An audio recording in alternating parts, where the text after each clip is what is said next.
મારા પ્રિય મિત્ર, આજનો દિવસ નવો છે, નવા અવસર લઈને આવ્યો છે.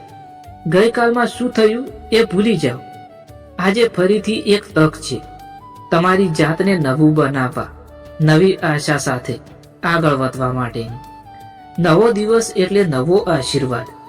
ભગવાન દર સવાર આપણું નામ બોલીને કહે છે, ઉઠ પ્રિય આત્મા, મેં તને ફરી એક મોકો આપ્યો છે. માત્ર આંખ ખોલવી એ પણ એક અનમોલ ભેટ છે. આજે તમે શ્વાસ લઈ રહ્યા છો એટલે ભગવાન હજુ તમને અધૂરા નથી માની રહ્યા. ભગવાન હજી તમારી સાથે છે. ગઈકાલની ચિંતા આજની શરૂઆતને બગાડે છે મિત્રો. ગઈકાલની ભૂલો, નિરાશા, હાર, દુઃખ આજના દિવસમાં તેનું સ્થાન નથી.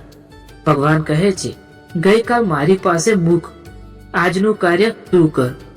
જ્યારે તમે મનને હળવું કરો છો, જીવન પણ હળવું થઈ જાય છે.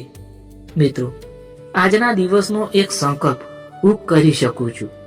એક વાક્ય દિલમાં મૂકી લો, હું નવો છું, મારો દિવસ નવો છે, મારા અવસરો નવા છે.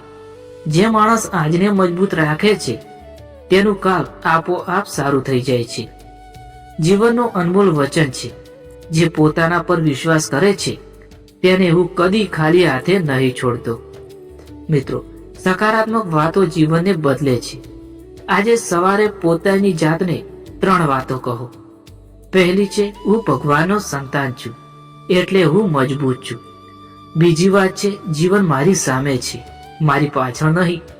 અને ત્રીજી વાત છે, આજે હું મારી જાતને પછાડવા જાઉં છું. આ 3 વાક્યોથી દિવસનો રંગ જ બદલાઈ જશે. ભગવાન આપણા હાથ ક્યારેય નથી છોડતા મિત્રો.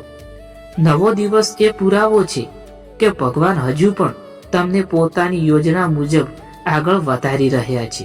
તમે જોઈ નહીં શકો એ વાત જુદી છે, પણ ભગવાન કામ કરી રહ્યા છે શાંતિથી, ધીરજથી. ભગવાન કહે છે, તું ચાલતો રહેજે, રસ્તો હું બનાવતો રહીશ. આજનો દિવસ શ્રેષ્ઠ બનાવો. હસો, આશા રાખો, પ્રયત્ન કરો અને ભગવાન પર વિશ્વાસ રાખો.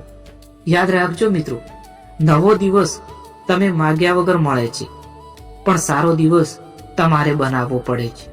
આજે કંઈક ખાસ કરો, તમારા માટે, તમારા સપનાઓ માટે, તમારા પરિવાર માટે અને અંતે તમારા ભગવાન માટે, જે દરરોજ તમને નવું જીવન આપે છે. મિત્રો, આ પ્રેરણાદાયક સ્ક્રિપ્ટ જો તમને પસંદ આવી હોય તો આશા કરું છું કે તમે વિડીયોને લાઈક કરો, શેર કરો અને ચેનલને સબસ્ક્રાઇબ કરવાનું ભૂલતા